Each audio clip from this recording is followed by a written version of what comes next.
어제 국회에서요, 보기 드문 장면이 펼쳐졌습니다. 민주당이 이번 임시국회 오늘 금요일까지만 하고 빨리 끝냅시다. 이 안건을 기습해서 강행 처리했습니다. 아니 3.1절에도 국회 열었었잖아요. 그런데 이제는 빨리 끝내자입니다. 어떤 셈법이 숨어 있는 걸까요?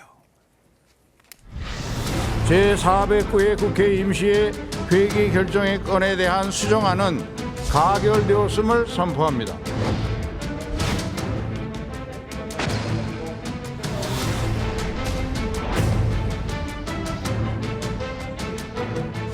체포 동의안 표결을 피하려는 꼼수이자 이후 이를 부결시키기 위한 명분 쌓기에 불과합니다. 정치적으로서 진행하기 때문에 이렇게 할 수밖에 없다는 것입니다.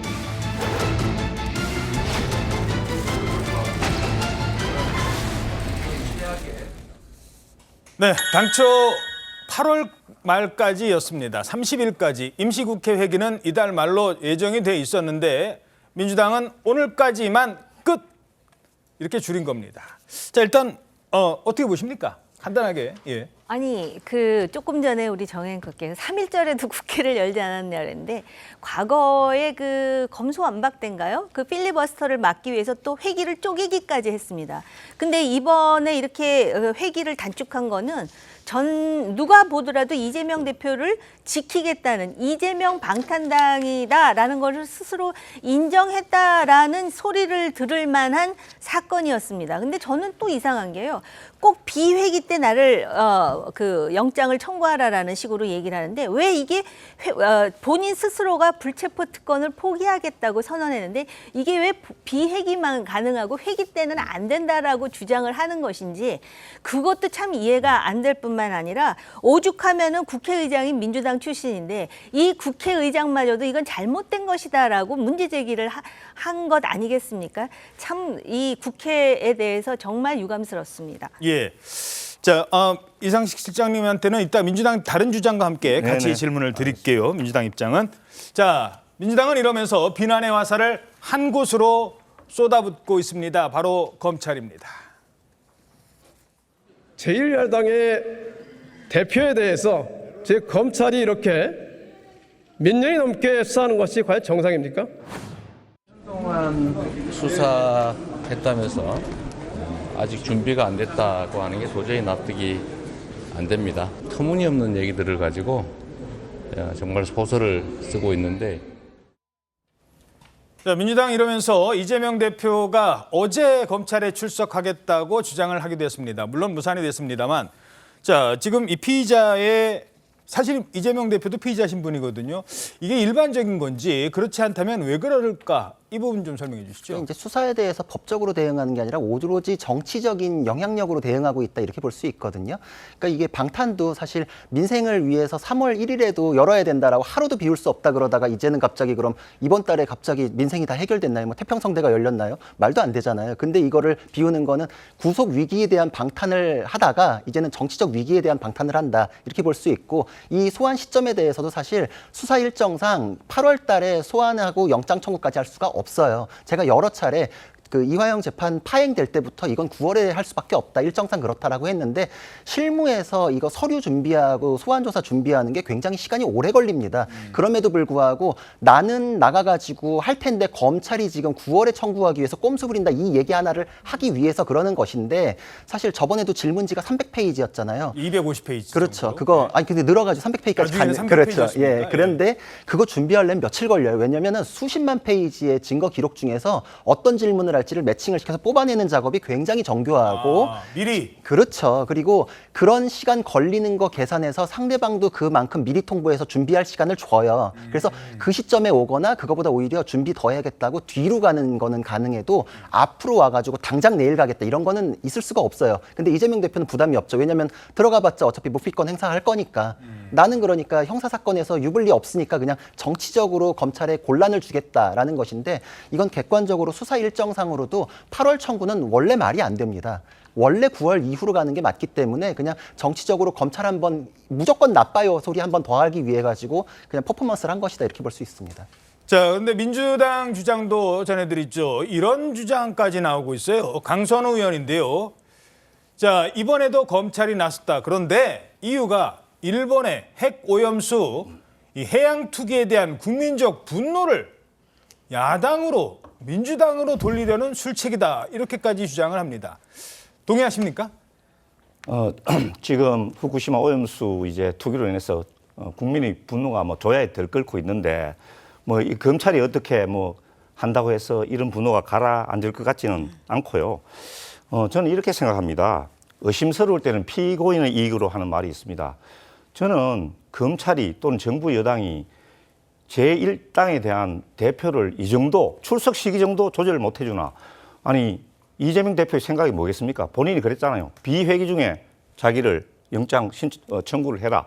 이재명 대표는 당대표입니다. 그래서 불필요한 당의 분열과 갈등을 막을 의무가 있지 않습니까?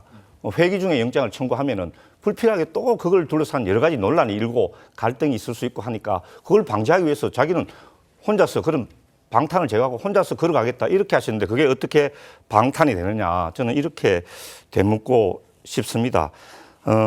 지금 검찰이 영장을 신속하게 신청하지 못하는 이유는 저는 검찰이 결정적인 증거를 잡지 못하고 있다. 저는 이렇게 보고 있습니다. 지금 배임이나 제3자 뇌물죄 같은 경우에도 굉장히 다툼의 여지가 많은 그런 범죄 아니겠습니까? 특히 이제 제3자 뇌물죄 같은 경우에는 이제 이재명이 뭐 지금 이화영 부지사가 이재명에게 보고를 했다, 안 했다. 이게 지금 굉장히 이제 큰 관심으로 떠오르고 있고 앞으로 재판에 언제 이제 이화영 부지사가 이 말을 할까 이걸로 이제 관심이 모아지고 있는데 설사 법정에서 그런 말을 했다 하더라도 단순하게 보고를 받는 것하고 거기에 대해서 확인을 하고 다시 결재를 하는 그런 절차가 있어야지 죄가 성립된다는 그런 판례가 있습니다. 그래서 그런 면이 있고 또 한 가지 저는 또 지적하지 않을 수 없는 것이 저 이재명 대표의 검찰 출석 시기를 어떻게 뭐 24일로 해달라 뭐 이런 검찰과의 실랑이를 둘러싸고 국민의힘에서 이렇게 비판하지 않습니까? 뭐 쇼핑하러 가는 거냐, 소풍하러 가는 거냐 이렇게 비판을 하는데 식당 예약이라고 해서. 예, 식당 예약을 하는 거냐.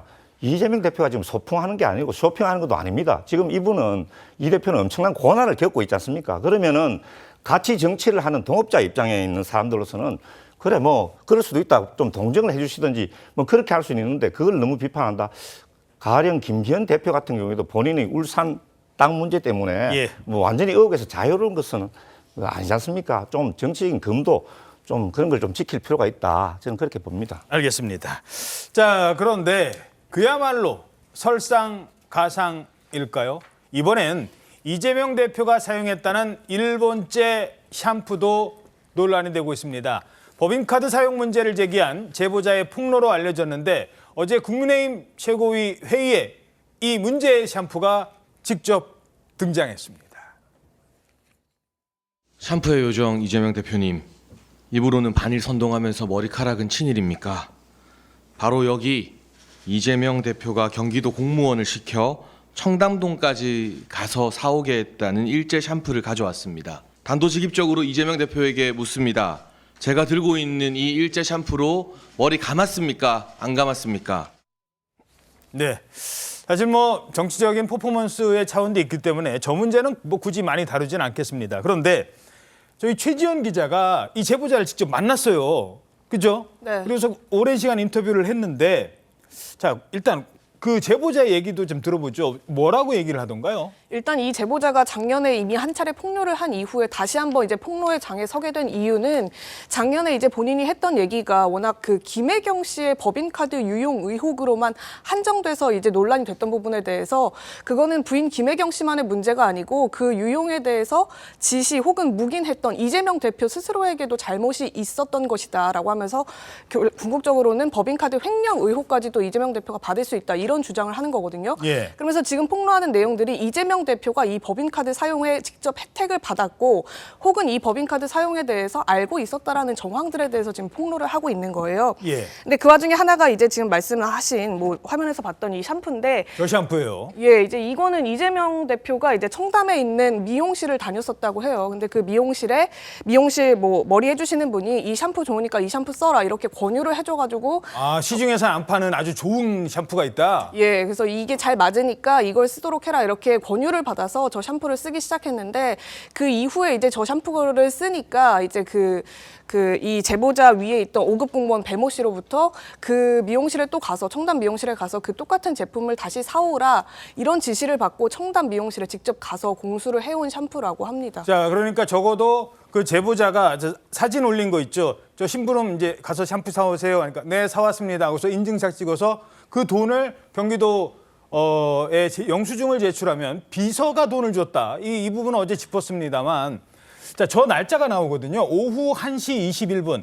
자, 적어도 저 샴푸는 첫 번째 산 건 아니에요. 그 전에도 샴푸를 샀을 거예요, 분명히. 그러니까 써보니까 좋으니까 심부름 시켜서 그 샴푸 사오라고 했겠죠. 그러면 저 시점이 이건 뭐 제가 굳이 문제 삼을 만한 내용인지는 모르겠습니다만 저 때가 21년이었죠. 네, 맞습니다. 2021년 7월. 저 때 많은 사람들은 노재팬 일본 거 안 써. 막 그렇게 하고 그게 한풀 꺾이긴 했습니다만 그때도 계속 유지되던 때 아니었었나요? 물론 뭐 개인 비품을 가지고 이제 뭐 일본산을 쓰냐 안 쓰냐 이렇게까지 공개 자리에서 한 것이 아니기 때문에 뭐 직접적으로 비판을 할 수는 없겠습니다만 이 2019년도에 일본 수출 규제가 일어난 이후에 이재명 대표가 경기지사로 일하면서 일본의 수출 규제에 대응해서 우리가 선제적으로 그러니까 자국의 이제 제품을 쓰고 자국의 역량을 더 보여줄 수 있는 기회다 이런 식으로 이제 지사로서 공개 발언을 많이 했었거든요. 예. 그리고 뭐 TF도 꾸려가지고 이거에 대응하도록 우리가 더 국내 생산을 더 늘리자 뭐 이런 국내 자국 제품을 쓰자 이런 공개 발언들을 많이 했었는데 이제 21년도면은 이제 그 일본 수출 규제가 아직 해제가 되기 전이고 아직 불매운동 등등이 활발하게 벌어질 시점이었어서 이게 공개적으로 지사로서 한 발언과 이제 실생활에서의 이제 삶의 행태가 조금 다른 거 아니냐 이런 식의 지적들은 뭐 나오고 있는 상황입니다. 예. 자, 문제는 지금 이게 권익위에 신고가 됐잖아요. 구자령 변호사님. 이게 신고가 되고 지금 조사를 하면 글쎄요, 이재명 대표가 이게 맞다 아니면 아니다 빨리 얘기를 해야 될 것 같은데 아직 입장이 없단 말이에요. 그러니까 이거는 굉장히 불리하니까 아예 이게 좀 더 부각되는 걸 막겠다 이런 차원으로 볼 게 맞을 것 같아요. 이재명 대표가 법적 조치나 이런 거 굉장히 많이 하시는 분이거든요. 근데 본인이 불리한 거에 대해서는 기자들이 질문할 때도 한마디도 안 하시잖아요. 거의 똑같은 지금 대응이시거든요. 그리고 이게 이 제보자에 대해서는 한번 어설프게 진실 공방했다 격침당한 적이 있어요. 저번에 김혜경 씨에 대한 의혹 터졌을 때도 배모 씨하고 같이 아니다, 거짓말하는 것이다 공격했다가 추가 증거가 계속 나오면서 결국은 사과했었고 진실로 드러났고 배모 씨가 허위 발언한 걸로 얼마 전에 유죄 판결까지 났잖아요.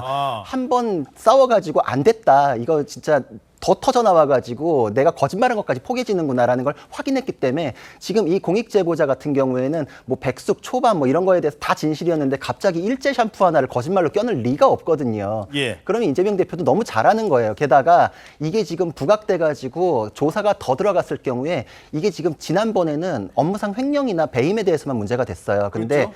이재명 대표가 공범으로 들어가면은 회계 책임자기 때문에 특가법상의 국고손실죄로 의율 변경이 돼서 죄가 엄청나게 커질 수 있어요. 국고손실이라 하면 왜 비서가 그 영수증 처리를 돈으로 넣어줬느냐? 그렇죠. 그러니까 이거는 이재명 대표가 공범으로 들어오면서 그 회계 책임자의 지위가 추가되기 때문에 죄가 뭐 이건 말도 못하게 세져요. 근데 이재명 대표는 그거에 대한 수사, 논의 이거 자체를 너무 부담스러워하니까 아예 예. 빼고 싶은 거죠. 어떻게 보십니까?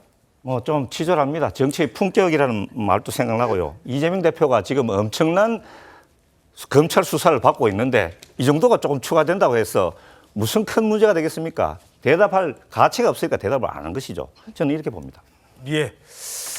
하지만 이건요, 사실 뭐 제가 개입할 문제는 아닙니다만 갑질의 문제가 사실은 본질입니다.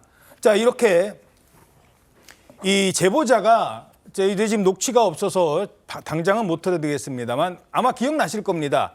그 7급 공무원 배모 씨한테 얼마나 혼났습니까? 예?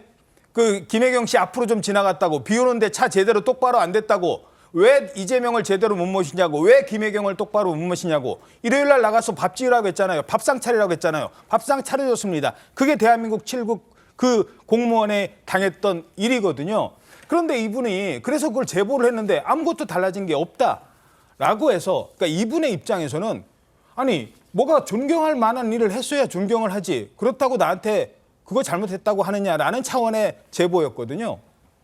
예, 뭐 저도 이제 부속실 직원을 옛날에 이제 같이 근무를 해본 경력이 있기 때문에 그런 점에 대해서 굉장히 조심을 해야 된다. 만약에 상대방이 그런 걸 느꼈다면은 분명히 이제 그 윗사람이 잘못한 것으로 저는 생각합니다. 뭐 자꾸 이제 갑질 이야기를 하면 저도 갑질에 대해서 이야기를 할 게 있는데 오늘은 뭐 참겠습니다. 알겠습니다. 자, 이거 짧게요. 이게 다른 게 아니라 지금 말씀하신 게 이것도 다를 필요는 있어요.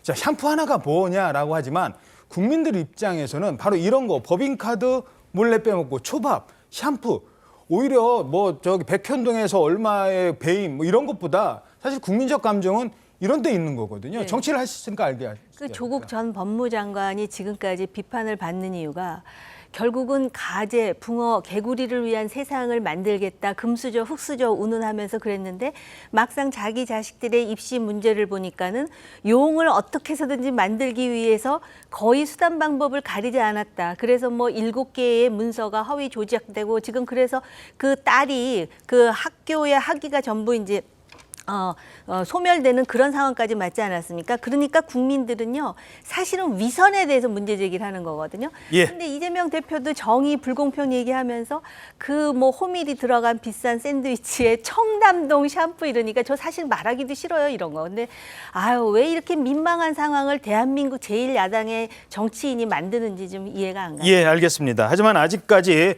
현재까지는 이 제보자의 주장이고 이재명 대표가 가서 그 청담동에 가서 샴푸 사오라고 한 부분에 대해서는 밝혀진 건 없다는 점 말씀드리죠. 자, 이렇게 이재명 대표를 둘러싼 위기감이 커질수록 목소리를 높이는 사람들이 있습니다. 바로 민주당의 강성 지지층, 이른바 개딸들의 목소리가 점점 거칠어지고 있습니다. 저 왔습니다.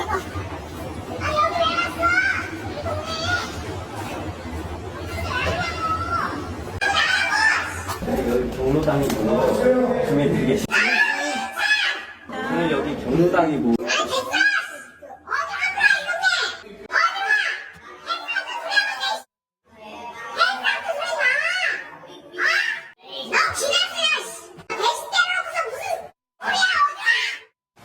보자마자 적대적으로만 얘기하고 말도 하지 말라고 얘기하고 이러는 거는 이게 민주당이에요? 그렇지 않죠. 얘기도 하기 싫어요? 앞으로 그러면 저도 여러분한테 배워서 똑같이 할 거예요. 당이 두 쪽 나요. 두 쪽 나는 당이 어떻게 정권을 교체하고 어떻게 국민들과 민생을 구해요. 자, 윤영찬 의원 지역구까지 직접 찾아가서 지금 항의를 했고 그 장면을 그대로 자랑하듯 유튜브에 올렸습니다. 박용진 의원, 저 화면은 박용진 TV 화면입니다만 역시 유권자들 만나러 가는 사이에 왜 여기 왔느냐, 똑바로 해라. 전해철 의원도 비슷한 일을 당했고 이원훈 의원도 비슷한 일을 당했습니다. 강성 지지층에게 한번 찍히면 저렇게 되는 겁니까? 정치를 해보신 분이고 이제 곧 정치를 시작하시는 분이기 때문에 질문 드리죠. 어떻게 보십니까? 이거는 민주주의의 양념이 아니고요. 정상적인 민주주의라고 볼 수가 없죠. 왜곡된 형태의 지지자들인데 어떤 면에서는 그런 지지자들이 구름대같이 몰려서 막 감정적으로 환호를 하면은 거기에 최면이 걸리는 것 같은데 이거 굉장히 위험한 신호고요. 그리고 그런 지지가 영속적이지도 않습니다. 저도 경험을 해봐서 알거든요. 그 다른 분들. 그래서 이러한 것을 왜 민주당의 그 지도부에서는 방치하는지 지금 뭐 박용진 의원이라든지 또는 그 피해자인 윤영찬 의원이 아무리 얘기를 해도 지금 강성 지지층들의 이러한 그 극성이 사그라들지를 않고 있는데요. 이게 민주당을 좀먹는 가장 큰 요소라고 저는 장담할 수 있어요. 어떻게 보십니까? 예, 어제 비 오는데 이제 우리 지역에 이제 강성 지지자들 분들께서 이제 집회를 하는데 저보고 하도 안 나온다고 한번 나오라 그래서 저는 그분들이 주장에 일부 동의하지 않은 부분이 있습니다. 그래도 갔습니다. 가서 예, 같이 하고 그랬는데 그하고 마찬가지로 이제 이 민주당의 여러 의원님들이 주장하는 부분에 강성 지지자들이 보기에는 뭐 맞닥치 않은 부분이 있을 수도 있습니다. 그러나 그걸 이제 존중을 해 드려야 되는 거거든요. 앵커님 그 혹시 존 스튜어트 밀의 자유론이라는 책 들어보신 적 있죠? 예, 학교 다닐 때 그 교수님이 다 읽으라고 했는데 다 읽지 못하고 네, 일부만 읽어서 레포트 제시를 했습니다. 제가 기억하기에 거기에 핵심적인 내용이 나는 당신의 주장에 동의하지 않는다.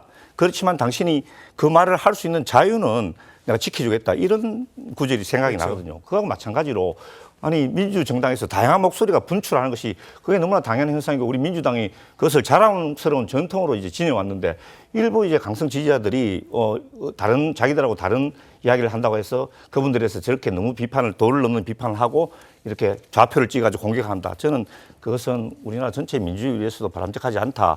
마치 보수 정당에서 태극기 부대가 조금 별로 그렇게 문제가 되는 것처럼 저희 지지자들도 좀 자제하고 좀 이성을 되찾을 필요가 있다. 저는 그렇게 봅니다.